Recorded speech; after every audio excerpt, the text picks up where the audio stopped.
Hey Internet, it's Mark Barsotti, and after a long delay, we are back with part two of my interview with science fiction legend Harlan Ellison. Although he can't slam me for calling him a science fiction writer because he's not around anymore, but known mostly for that. He wrote many other things as well, of course. Anyway, this is an interview that I did with Harlan on June 3rd of 2013. And without further ado, let's get started. Beyond living a life that if written as fiction no one would believe, do you feel significantly different internally than you did at, say, 19? Oh, God, yes. Yeah, the knees are the first thing to go, and the chops are the last thing to go. So I still do spoken word recordings. I mean, I was a Grammy finalist 2 years ago for spoken word. And I'm going in Monday to read 5 Chekhov stories at Skyboat Studios. And I just got done doing a voice interpretation from part of a long script of Orson Scott Card's Ender's Game. And I worked with Theodore Mikell and Janice Ian and one of the great readers of our time, Scott Brick. So, apart from the knees and apart from the usual bowel things, I don't feel any different. I'm not as jaunty as I was. I used to sleep 2 hours a night. Now I go to bed about, o'clock, and I get up at about 10 the next morning. And I suck wind during the day. You can't. There's no alternative. What was it William Goldman said? I just wrote it on my website.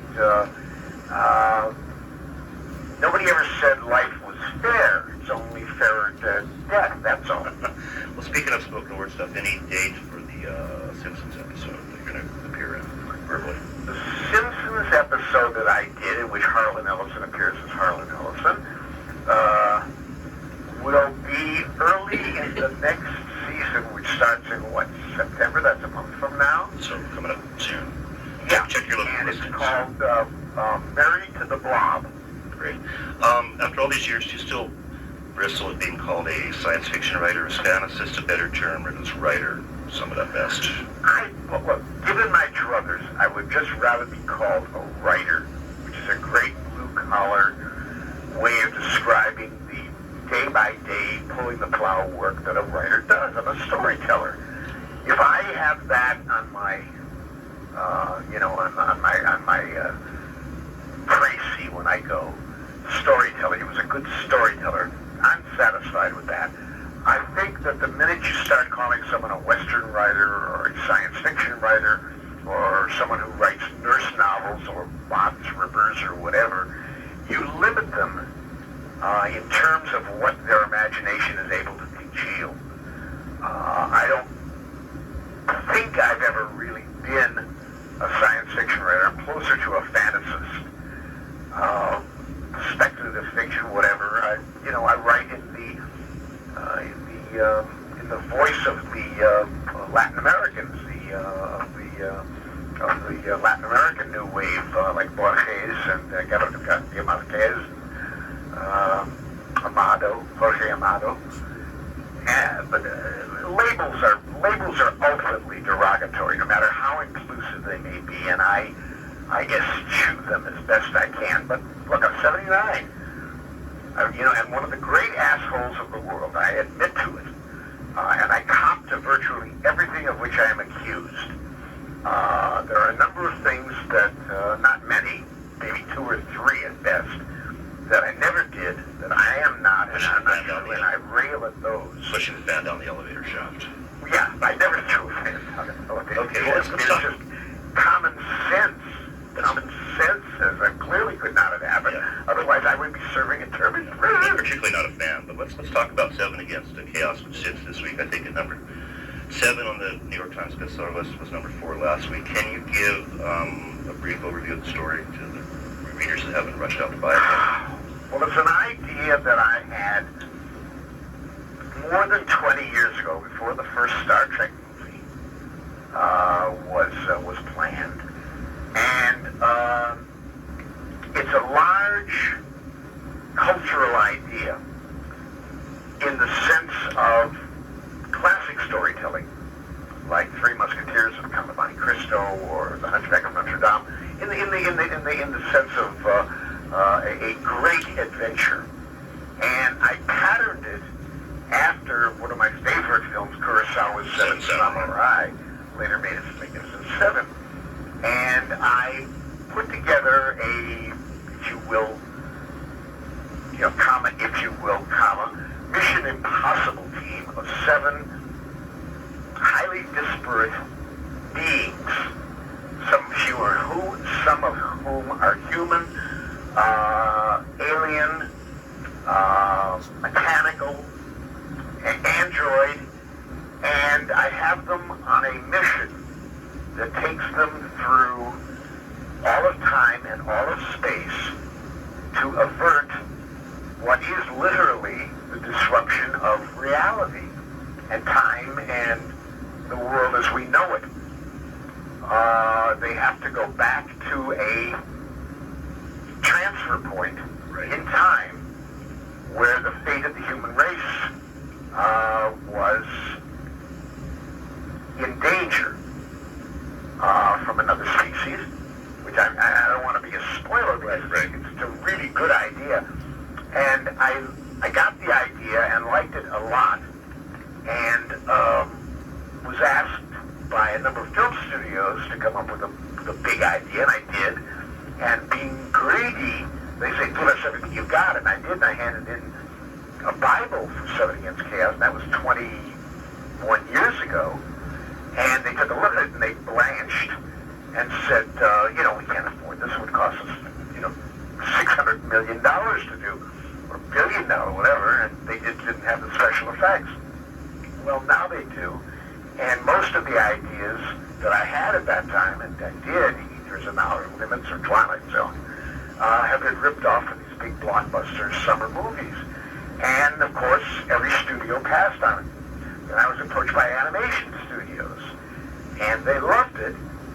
They particularly liked the Magnificent Seven in space idea, but one thing and another never happened. So it sat in my desk for 10 years, sat in my files, until Dan DiDio at DC Comics called me, wanted me to do a big summer arc for them, in which I could take any DC characters I wanted and use them from, Superman, Batman to the Justice League, Justice Society. And did I have an idea? Well, 7 Against Chaos came back to the top, rose to the top of the swamp of my mind, and I said, how about this? And I told him the whole story in great detail. We were on the phone for about an hour, and he sparked to it. And he said, who do you want to illustrate it? And I said, Paul Chadwick instantly, because I love concrete, and then Paul and I had worked together before. And who to color it? Well, Ken Stacy, because Ken and I had done Night and the Enemy, and we're all 3 great friends among us. So we became the Athos, Porthos, and Aramis of this endeavor. And we worked for 10 years on it, in very, very close contact. Conference calls, Paul mailing pencil pages and ink pages back to me, and me talking to him and filling in things that had not been done in the Bible feature film. And Paul did a lot of the dialogue, and then Kenny brought his magnificent palette to it and colored it. And you have the hardcover novel that is now 2 weeks on the New York Times bestseller. I just finished my second read last night. It was even better the second time. You obviously mentioned the Seven Samurai, the story has elements of the Golden Age, SF, superhero comics, your common theme of the outcasts and outsiders battling authority. How much of the story elements were thought out of on a conscious level? I want to mix a bit of this with a bit of that, versus just sitting down and pouring out whatever flowed onto the page.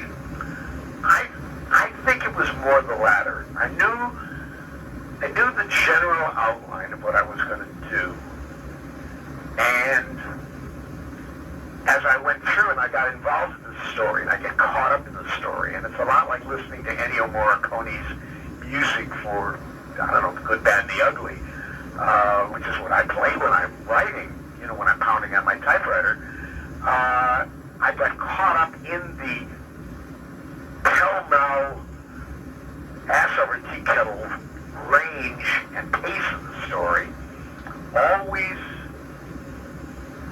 being aware of the need for characterization and the forming of a gestalt of the personalities and the what the hell's the word I'm thinking of, the idiosyncrasies of each of the seven. So it carried me. I was riding the crest of a great breaker. Yeah, you've already talked about, I was going to ask you about the collaborative process, you already talked about that. Beyond your health issues, was there anything else that led to that long, the 10-year gestation between deciding to do it and it coming out last month? No, it was a matter of, time and circumstance. Nobody escapes age and gravity. And circumstance and the conflation of events keep you from doing things that you want to do. There are many things I have wanted to do, and I've done an enormous number of things and led one hell of a life. But there are a number of things that I've always wanted to do that I've not gotten around to doing. I've never climbed Machu Picchu. I've never walked through the Amazon. But this was a thing that I had no idea was going to get done. And if 3 years ago, when I was at the absolute nadir of my strength and will to live, somebody had told me that 3 years later, Mark Barsotti would be calling me and saying, "Hey, 7 Against Chaos is on the New York Times bestseller list," I'd have said, What do you smoke? "This cannot be, and it will not be. I'm entering darkness. My feet are over the edge of the abyss." But here it is 3 years later, and my gorgeous wife Susan and my friends, of whom you are one, and Ed and Joe Straczynski and Josh Olson and Pat Oswald, Robin Williams, and Dr. Alexanian brought me back, and I have had a marvelous resurgence of energy and production. I just set off another book.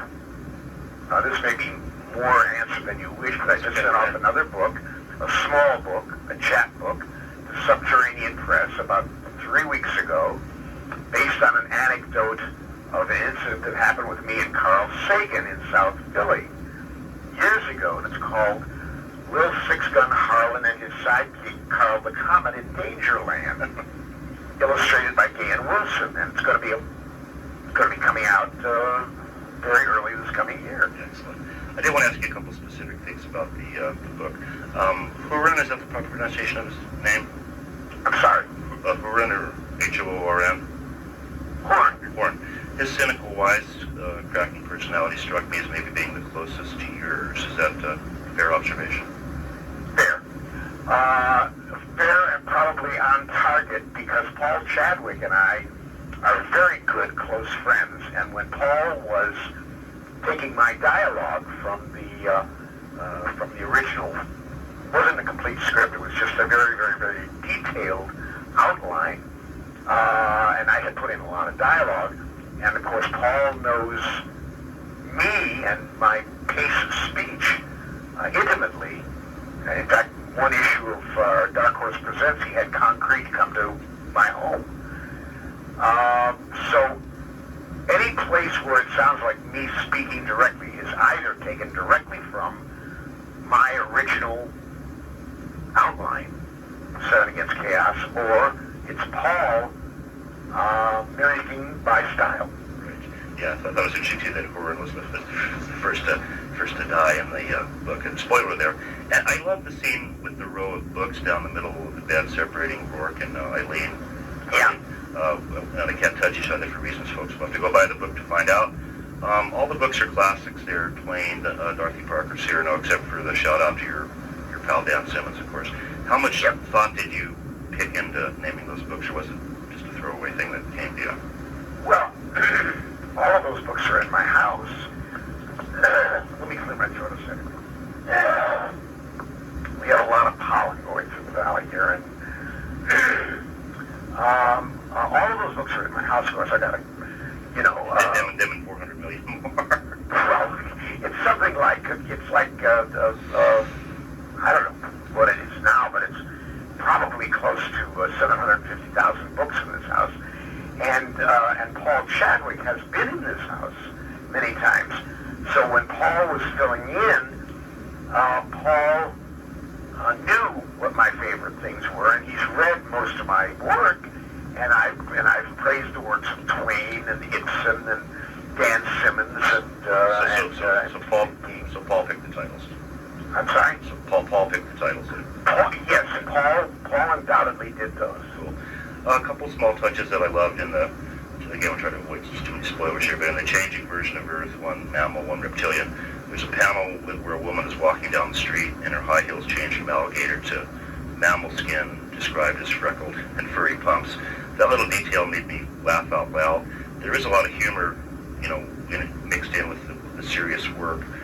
One line near the end, and again, I won't give it away. I'll have to read it to get the context, but it seems he had a heart after all. Can you consciously think about injecting humor, or does it just emerge as a natural part of your arthurial voice? It's, by the way, it's not authorial, it's auctorial. Oh, thank you. Very few people know that.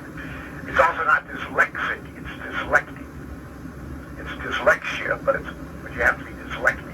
Anyhow, I'm a pet. You'll forgive me. I do. But about the humor, though. Well, the humor is. Does it just come out, or do you consciously? It just comes out automatically, and most of the time it's misinterpreted as being either ironic or mean-spirited or contentious or fractious. And I don't mean it to be. It's just that life to me is a great ironic joke, that we are given these enormously effective tools to paint the Sistine Chapel ceiling and put someone on the moon and, create Mughal Gaipan, and yet all we can do is fight with each other and produce Dick Cheney. Really? So the humor is always an underlying, ironic, Cyrano-like lightheartedness underneath the chrome steel of the human spirit that carries it. There was a couple of specific lines I wanted to ask you about. Excuse me, you're an outspoken atheist, but there's a strong, through line of morality or ethics that runs through all your work, and from my perspective, probably how you've tried to live your life. You have the roboters say, awareness is the only sacred thing. Do those 5 words maybe sum up your moral philosophy, or what's important about being a conscious being faced with what Warren Zevon called the vast indifference of heaven, that awareness, consciousness is the only sacred thing? Yeah, I probably would alter that now. I mean, I wrote that 20 years ago. I wrote that line. What would the update be? The update would be kindness. Awareness and kindness are the only sacred thing. Excellent. There's a line. It's about the rarity of privacy. We obviously live today in an ever-expanding, snooping national security state with technology outrunning any evolution of ethics. What are your thoughts on, say, Bradley Manning and Ed Snowden, or Paul Revere patriots, or terrorist-enabling traitors, or something between those two poles? Probably neither of those extremes. I'm on the fence about these two guys. I mean, on the one hand, I'm sort of glad they did what they did. On the other hand, I think they're assholes. Their naivete is monumental. I have more affection for Manning than Snowden. I think Snowden is a bit arrogant about what he did, and a little too self-righteous. Well, at least he was smart enough to plot his escape, but it's all really demanding. Well, he's boxed himself into a punishment that I think is apropos. He's going to have to live out the rest of his life in Russia. He doesn't speak Russian. Well, maybe he can learn. I wanted to ask you a couple of real-world questions. You found the love of your life on your 5th marriage, you and Susan, going on 30 years now. Congratulations on that. I had a question there, but just say whatever you want about Susan. What is there to say about Susan? Many things, but He said wistfully, sighing and smiling. She is the morning sun and the evening moon for me. I would not be here today were it not for Susan. I, who am the hardest creature on the planet to live with, irrational, capricious, multi-mooded, and self-involved to a truly agonizing depth. She supports me, uplifts me, enriches me, informs me, and keeps me sane, and keeps me on track. She is the reason, truly at core, that you are talking to me today. And gorgeous beyond belief. you publicly instructed her to destroy all your unfinished manuscripts when you ultimately do leave the scene. I think that's because no matter how good or bad someone else finishing your work might be, it wouldn't be your words. Is that? That's absolutely apt. In fact, I posted that today. Hey, hold on a second. I got too much phlegm at the moment. Hold on 1 second. Oh God, for a chloroseptic. Amazon has just bought from the estate of my friend Kurt Vonnegut I saw the that. right to have fan fiction written around his stuff. Horrible idea. And it's a terrible idea. And some guy came in on my website, or, the Harlan's Art Deco Dining Pavilion, and he couldn't get it. He didn't understand why people were upset about this, because Kurt had not left any specific Instructions. codicil that his work should never have sequels to it. But I, never having written a sequel, understand that you chew your cud once. Even my best friends, like George R.R. Martin, who's written 7 books in the what is now the Game of Thrones series, I could never revisit an idea to do a trilogy or a quadrology or a tetralogy.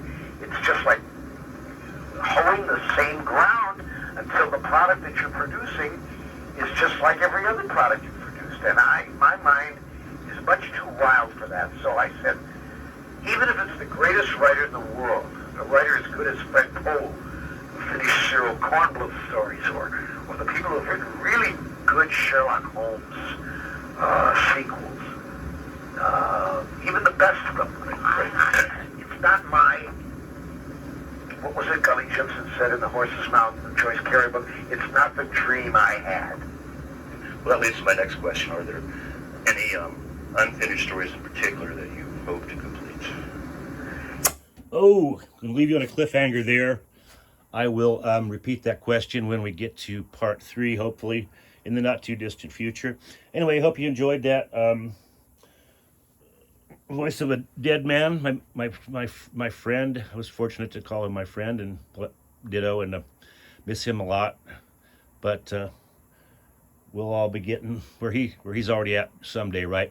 In any case, like and enjoy and subscribe, blah blah blah, all that stuff. If you want to do so. If not, then I won't come. I won't come to your house and do anything at all. But anyway, hope you guys enjoyed that.